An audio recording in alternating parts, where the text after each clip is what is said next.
This is Jim Kukrow, founder of the Author Marketing Institute, and you're listening to the Author Marketing Podcast. If you're unfamiliar with the Author Marketing Institute and this podcast, you can learn more by visiting www.authormarketinginstitute.com. We'll get to today's topic shortly, but first, a quick message.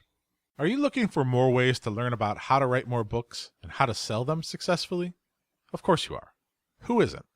You may be interested in checking out some of our latest courses in our Author Marketing Academy.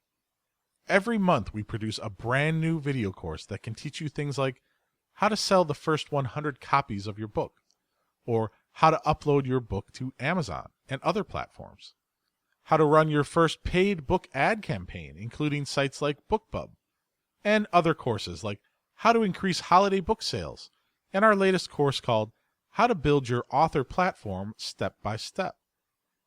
These multi-part video courses are the perfect way to get unstuck and take your writing career to the next level.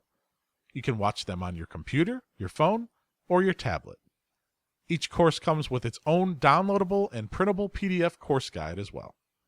To see all of the courses available, head on over to www.authormarketingclub.com and click on the Academy page. These courses are available to all Author Marketing Club Premium members as part of the membership.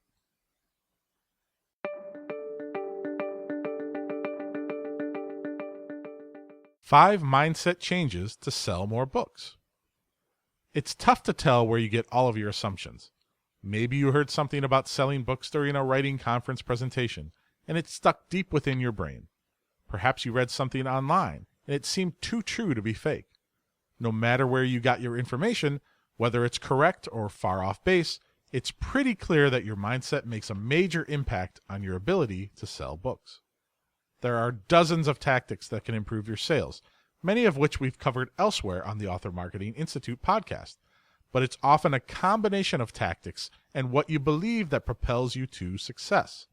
If you already know all the right things to do, then the last step may be to get your mind right. Here are 5 false beliefs about selling books that you should change to become more successful. Number 1, writing books is magic. Creativity has a reputation as a sort of a magical phenomenon that comes from successful writers in a burst of inspiration.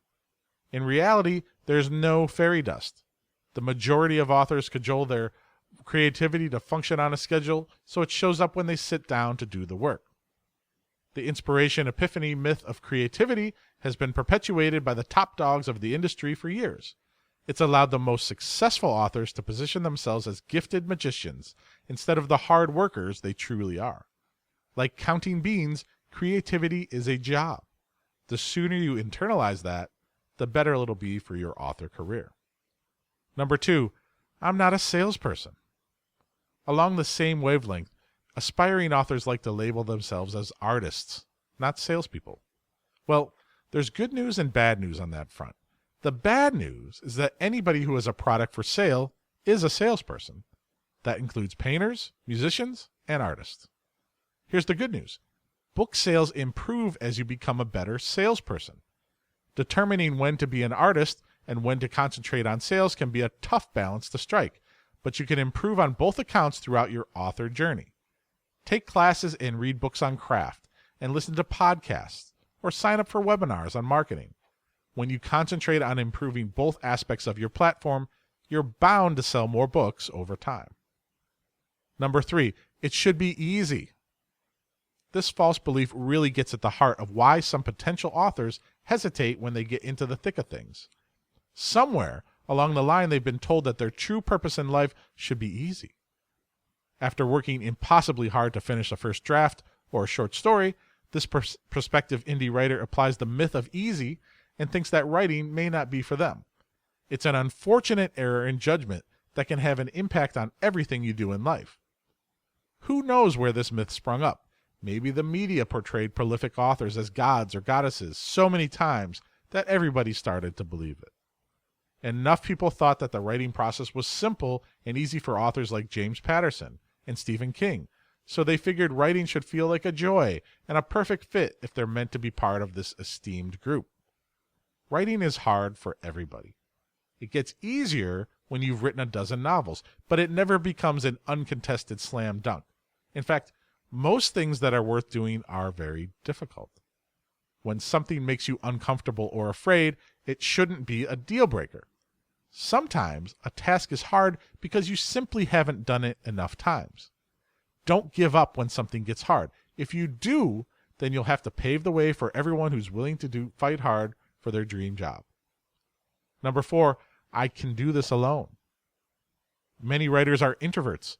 Some are hardcore introverts who'd rather hole up in a hotel for 6 weeks writing a novel than interact with even a minimal number of people.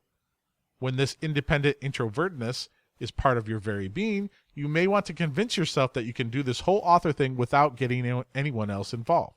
This is an incorrect assumption. First of all, there are basic necessities of any indie author. You need an editor and a cover designer to make sure your book looks good inside and out. Beyond that, however, you'll need to get in touch with plenty of people to ensure your book's success. Connecting with peers as part of a mastermind group or private forum can help you learn tips and tricks on both the marketing and writing sides. Banding together with other authors as part of group promotions like social media events and box sets can improve sales and lead to long-standing friendships.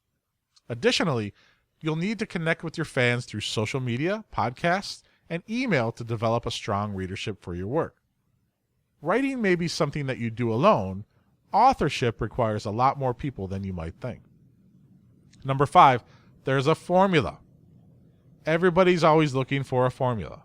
They want to find the exact framework for the $1 million outline, or they don't need to know the perfect keywords or blurb to shoot their books to the top of the bestseller list. The problem is that there's no such thing as a formula that works every time. There are patterns that present themselves occasionally, but one person's path to success won't always work as a model for your books. Instead of trying to copy the success of others, strive to create your own self-publishing path. Learn from the tactics of the best and brightest, but leave time for experimentation too. There's no easy button for being an indie author, but through hard work, you could create a career path that's both unique and rewarding. Rage against the myth-making machine. The myths of self-publishing are starting to break down. Authors can write 12 books a year that are just as polished as traditionally published books. Indies can earn money beyond Amazon alone. The less you're willing to believe the myths of writing and authorship, the more likely you are to have a fruitful and truthful author career.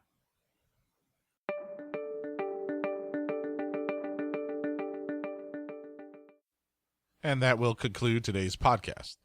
To see a transcript of the show and to access other book marketing content, please visit www.authormarketinginstitute.com. You can also learn about our latest events for authors, or get access to our Author Marketing Academy Learning Center. And of course, become a member of the Author Marketing Club, a 25,000 plus author member community. That's www.authormarketinginstitute.com. All right, let's wrap it up for today. I'm Jim Kukral, founder of the Author Marketing Institute, and we'll be back again for another show soon. Thanks again for listening, and don't forget to leave us a review in iTunes and share the show with your author friends and communities. We would be grateful for your help in spreading the word. Bye for now.